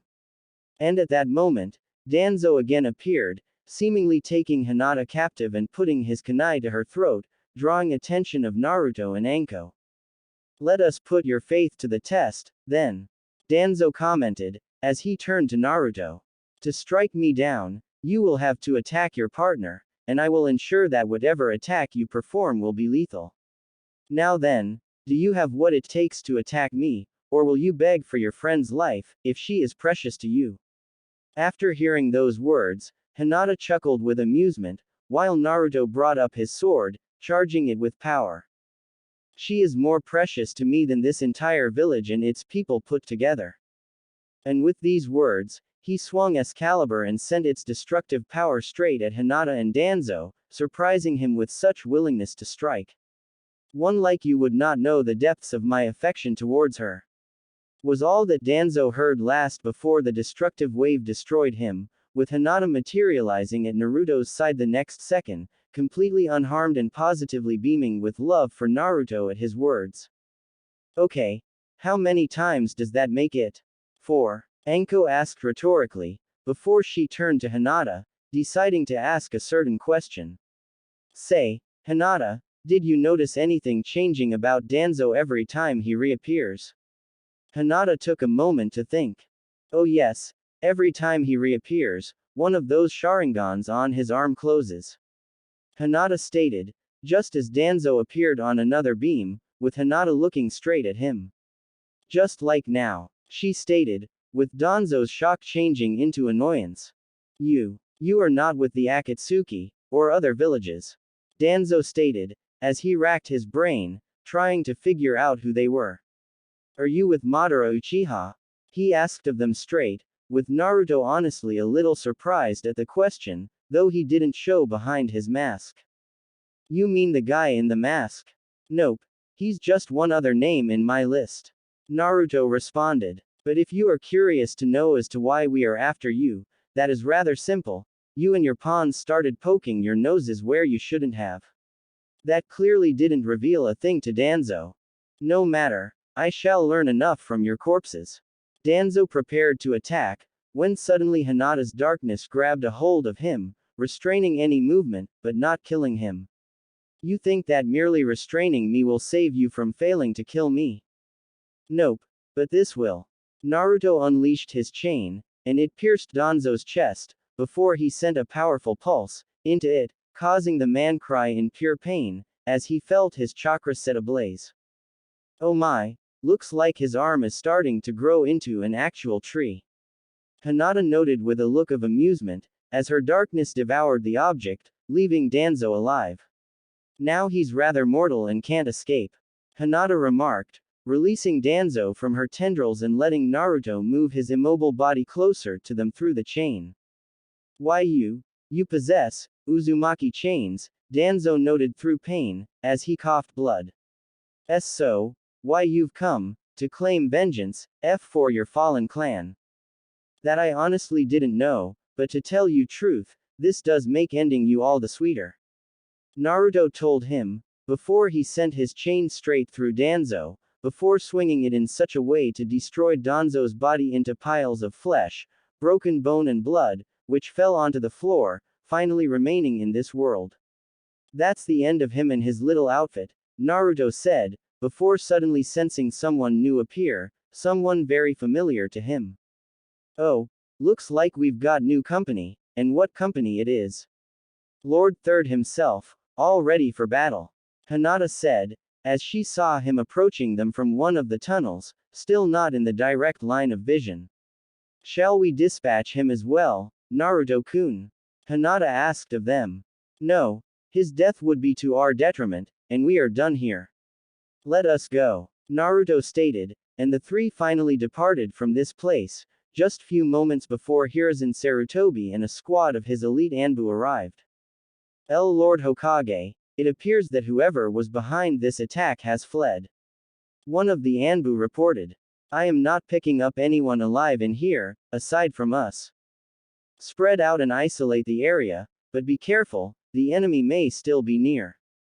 Hiruzen ordered as he observed the site of massacre. Was this also Itachi's doing? Could he be even more powerful than we had thought? Was what Hiruzen Sarutobi asked of himself, completely oblivious to the reality. On the very next day, Konoha had learned of the eradication of the Uchiha clan, save for one Sasuke Uchiha, at the hands of Itachi Uchiha, while any news and information regarding Root Anbu and Danzo Shimura was completely suppressed. All that the people learned of Danzo was that the man had passed away quietly in his bed, a dignified and quiet end for who was perceived to have been one of the most venerable men in the village, with the people completely unaware of all the sins the man had committed. And all around the land of fire, in various towns and cities spread around it, a small influx of newcomers came to reside in them, families and singles, mingling in with hundreds more newcomers, bearing new identities, completely new and bearing no affiliation with the leaf. None had deigned to take notice of it, and in a single night, Naruto Uzumaki had gained over 100 eyes and ears all over Land of Fire, while silencing and removing the sole person who had come the closest to uncovering who he was, even though he was not even able to perceive past the shadows that Naruto had casted around himself. 4 years later, Land of Fire. Naruto's real age, 21. Okay, to recap the events of the recent memory, finally took Ashura's powers, obtained the Forbidden Scroll, took over Gato's company and expedited my affairs in Uzu and Land of Water, plus basically took control of Land of Waves, had to rescue Sasuke several times, and to keep Hinata from killing Sakura multiple times. Naruto thought of it all, as he walked down the road in one of the towns behind Jiraiya, in their search for Tsunade. Following that, we've got Orochimaru stealing my kill of the third, plus putting a cursed seal on Sasuke, and now I'm traveling with this degenerate in search of Tsunade Senju, who is currently gambling and drinking away her clan's fortunes literally 100 kilometers to the north of us. Oh, and did I mention that this guy is literally stealing my money just to entertain himself? Remind me, why exactly did I agree to come along for this? Naruto rhetorically asked himself for what felt like 100th time. Because if you didn't, it would look suspicious and out of character for Naruto Uzumaki that Konoha knows and despises, and you did commit yourself to complete fulfillment of your plan and strategy. Grimori reminded Naruto. And besides, it's not like you have a lack of money. So bear with him for a little longer. Anko did say that sooner or later Sasuke will literally go running into Orochimaru's arms for a further power up, and that's when you'll be able to grab Indra's soul. Might as well do it now, but that would also mean completely changing my other plans, especially one with Daimyo, and that would really be a waste of time, effort and resources. Naruto let out a mental sigh, as he turned to Jiraiya, sending him quite an annoyed eye. Go ahead and leave me for your whores and booze already, you frog-loving degenerate. And just as Naruto had thought it, Jiraiya finally stopped and turned to him. Alright, kid, I'm gonna go and meet up with some of my informants to learn about Tsunade, so you can go and book yourself a room in the hotel over there. Jiraiya stated, with Naruto taking out his frog wallet, before Jiraiya literally snatched a wad of cash from it. And I'll be talking this. Hey, Stop taking all of my cash. I had to work really hard to earn it all, and I'm not gonna let some pervy old man just take it all so he could spend it on booze and women. Naruto shouted with indignation, with Jiraiya making an annoyed face. Besides, ain't you supposed to be an author of that dirty trash? I thought you authors were rich. You still have absolutely no respect for my art, and as for this, consider this to be my fee for not only tolerating such an obnoxious little fool like you, but also teaching you something useful. Jiraiya replied, before walking away. So stop complaining and go bother someone else for a change. And with those words Jiraiya went into the nearest tavern, which happened to double as a brothel, with Naruto letting out a sigh of relief. In all seriousness, is this man supposed to be one of the most legendary shinobi around? One would think that he would exercise a bit more restraint when it came to sating his carnal desires. Naruto noted in his head. Apologies for speaking, Naruto, but do you not think that this comes off a bit hypocritical? Barghest spoke up. After all, you are not exactly celibate yourself, considering how often you partake in carnal pleasures with both Anko and Hinata, quite often in both of them at the same time. The day before you've left you three didn't even leave the house, quite literally having sex without so much as a breather for nigh a whole day, evening and night. 1. They are my lovers and I keep solely loyal to them. 2. I do refrain from alcohol. And 3. I recall you and Grimory being quite hot and bothered yourself, and intent on watching the show. Naruto remarked. And intending to join in soon enough, beloved, and when we do, we'll need a whole week to satiate ourselves with you. Grimory promised Naruto, who knew she was not joking on the matter, and so he decided to go and book himself a room, until he received a mental call from Hinata. Naruto-kun, I am sorry to bother you, but there was a rather interesting new development in the leaf. Hinata spoke up through their shared link. Itachi Uchiha and his partner Kisame Hoshigaki have appeared in the village, seemingly looking for you, but were intercepted by Kakashi, Asuma, Kurenai and Might Guy. According to my sources, Kakashi has been put into a coma, while the Akatsuki have made their escape, but before that, Sasuke had ran into his brother. Tell me, dear Hinata, did that fool tried to get himself killed again? At this point, Naruto was becoming rather annoyed at the tendency Sasuke had to finding trouble on his hide. I take it he is alive, but otherwise incapacitated. Quite so, I do know that they were headed in your direction. Shall Anko and I intercept them? Hinata offered, but Naruto had a different idea. A tempting offer, but I think I'll tend to these two personally. Thank you for informing me. Naruto replied. I shall have to find a way to thank you properly when I get back. You always bring the best gift to me yourself. But I wouldn't mind a little upfront present. Hinata's hint was clear as day to Naruto. I'm sorry, Hinata, but I can't have you go and kill Sakura just yet. As annoying and obnoxious her existence is, she is useful for the sole purpose of furthering the legend of Naruto Uzumaki's stupidity. Naruto replied, already sensing the disappointment in Hinata's voice. But, as it happens, I do have a free evening, so why not spend it in that private spring you selected? I'll book the whole place just for the two of us.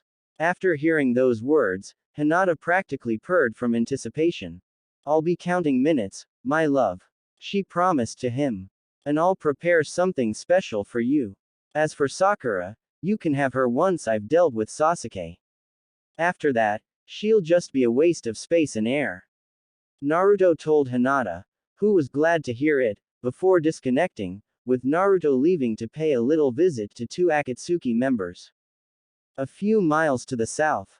Looks like we were expected, Itachi. Kisame stated, as he saw a certain figure, clad in dark garments with a signature black sword at his hip and a mask over his eyes, standing in the middle of a road, clearly expecting them. Say, doesn't this guy look kinda familiar? Like, didn't one of those zombie guys mention someone like that? They did, Itachi simply stated, as he stepped a little forward, so as to be heard by the one who was blocking their path. I take it you intend to block our path forward, Mao. Itachi addressed the man by the sole moniker that was known about him. I guessed correctly, Itachi Uchiha, and I must admit that I'm honored that the Akatsuki have taken notice of a person of my small notoriety. Mao, or rather Naruto, unbeknownst to either Itachi or Kisame, replied. I had thought I've managed to slip past your notice. Few things escape our notice, though you've certainly managed to elude us for quite some time, Demon King. Itachi replied, as Kisame moved closer, while smiling his predatory smile. Ah, now I remember. So this is that Mao, or the Demon King, the guy who supposedly has got his hands in nearly every affair in this land of fire of yours and beyond.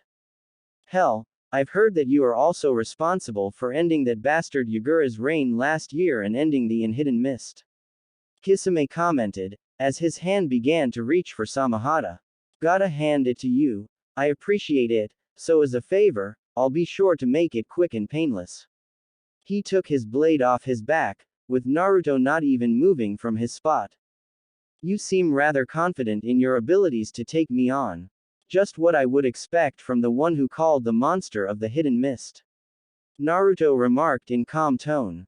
But I do have to ask you, if you can really afford wasting time fight me right now, only to later tangle with Jiraiya of the Sannin, all in the hopes of getting to the Nine Tails Jinchuriki. That's not to mention a possible pursuit that Leaf had sent after you've made your presence known in there. I see. Your reputation is well earned indeed, seeing as you appear to be aware of our plans. Itachi remarked in his usual way. However, by appearing personally before us like that, it would appear that we have become an interference to you in some manner, or rather, we are threatening you or your plans with our actions, would be more accurate. Itachi deduced, with Naruto mentally giving him credit where it was due. And your reputation too is well earned, Itachi Uchiha. As you have surmised, your presence interferes with a certain affair I have currently in progress, and I would very much appreciate you not interfering in it. Naruto responded. So you too have an interest in the Nine Tails Jinchuriki? Itachi surmised. If you are aware of our organization, then you know of our capabilities. I do, and I also know of your long-term goals, that they include all nine-tailed beasts. And personally, I have no problem with that, but you see, I do need Naruto Uzumaki and Jiraiya to be undisturbed by your presence. Naruto stated to them, hence why I am here today before you. Oh, so the brat is more important than we even suspected, if the enigmatic Demon King wants him. Kisame noted with a bark of laughter. But there lays the problem, you see. Since you also want the boy, we can't let you have him, so I guess we'll just take you on right here and now. Kisame prepared to attack, before both he and Itachi sensed a quick wave of pure, unadulterated bloodlust coming from the Demon King, enough to stop them in their tracks. If you are that eager to fight, I more than welcome you to come and fight me. In fact, I would very much like to let off some steam. Naruto told them, as he laid his hand on his blade. But then again, maybe you should ask yourselves, do I feel lucky? Well, do you, gentlemen? Naruto smirked at them, enjoying the looks on their faces. Goo, that guy's got some serious killing instinct on him. Heck, not even the boss terrifies me like he just did. Kisame admitted with a hiss.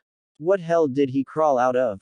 One of man's making. Naruto replied casually. If I may ask, what is exactly your long-term plan in regards to Naruto Uzumaki? Itachi asked of him, with the Demon King shrugging casually. I think we both know you are actually asking, if I'll be needing the Kyuubi that's inside of him. Naruto rephrased the question, and the answer is that for the moment, Genin Naruto Uzumaki of Konoha serves my purposes, as does Kyuubi, but before this year ends, both will have fulfilled their purposes to me, and then you are free to take them, if you can have them. You'll receive no opposition whatsoever from me. Naruto replied, surprising both Kisame and Itachi. So in other words, for now, that kid and his companion are doing you some kind of favor, and you want us to give them a wide berth. Kisame asked of Demon King. And what's in it for the Akatsuki? You get to maintain your current numbers, and not gain me as your immediate enemy. Naruto replied to them. If the Akatsuki's information network is as good as I was told, then you know of my policy in regards to my enemies, regardless of their wealth, influence and power. Itachi and Kisame exchanged looks, before Itachi spoke up. We will withdraw, but only if you answer this question. Was it you who killed Danzo Shimura and destroyed his root Anbu 4 years ago? Itachi asked of Naruto, who simply smirked at that question. He became an interference to my plans, so I took care of him and his little private army. Naruto replied. Did the Akatsuki wish to follow in his footsteps? Naruto asked of them, with Itachi getting all of the answers he needed. No, Kisame, we are leaving. And with this said, Itachi and Kisame turned in a different direction and left Naruto on the road. Quite sensible of them, though I was expecting them to have to fight you. Grimori replied. But it may have been prudent to thin Akatsuki's numbers while there was still a chance, given their plan to gather the nine-tailed beasts. Maybe, but in the end, it won't really make much a difference in the long run. Naruto noted. Akatsuki's plans are doomed to fail anyway, for even in the event of my defeat, there won't be the 9 tails to collect, and after I've revived you, their days will be numbered. And now, I've got to book me a spring resort and finally enjoy some quality time, and with this, Naruto left to take care of his own personal business, while Kisame and Itachi were speeding towards their own destination. Seriously, Itachi, I wasn't expecting you to bail out so soon. Even with your earlier usage of Manchukuo Sharingan, I doubt that man would have stood a chance against your Tsukuyomi. Kisame noted. I have tried to cast it on him. Itachi admitted, with Kisame looking at him with shock. He was neither affected, nor have even noticed it, or rather, he simply did not care to react. I suspect that his mask has granted him some form of immunity to genjutsu, while the rest of his attire shielded him from my Sharingan's ability to perceive his chakra. So the man came prepared to face off against us. He's definitely not to be trifled with then. Kisame agreed. Do you think boss will take it as an excuse for our supposed failure to take the 9 tails? Considering our current state and the fact that it was recon mission, I am certain he will be more than satisfied with the outcome.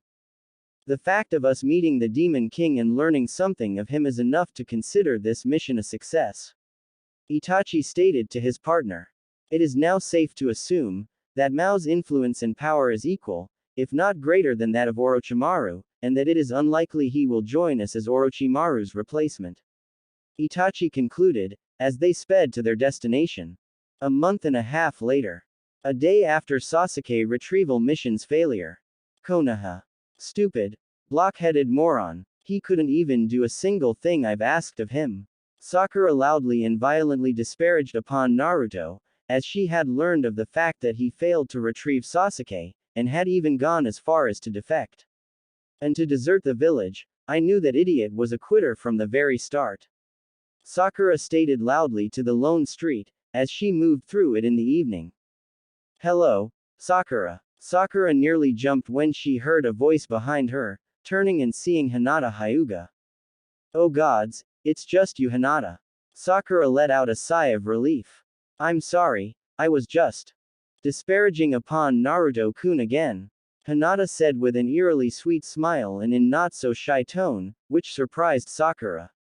I take it he upset you again. PF'd. You can say that again.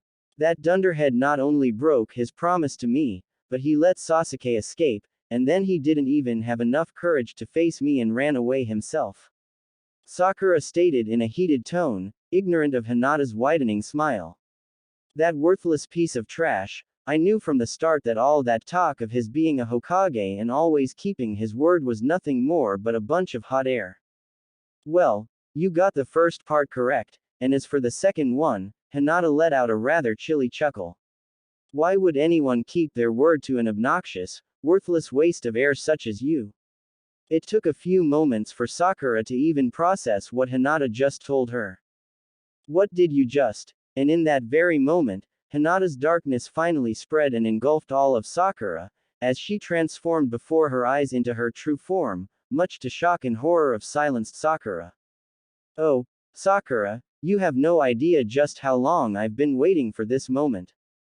You've been such a foul-mouthed banshee towards my Naruto-kun, so eager to shout, punch and disparage him at every opportunity. Hinata smiled a vicious smile to Sakura, cupping her face in a gentle fashion. You couldn't begin to comprehend how many times I've had to be stopped from finally ending your worthless life, but Naruto had need of you, so I endured, but now, I can do all I want with you, and let me assure you Sakura, I will enjoy every second of your long suffering.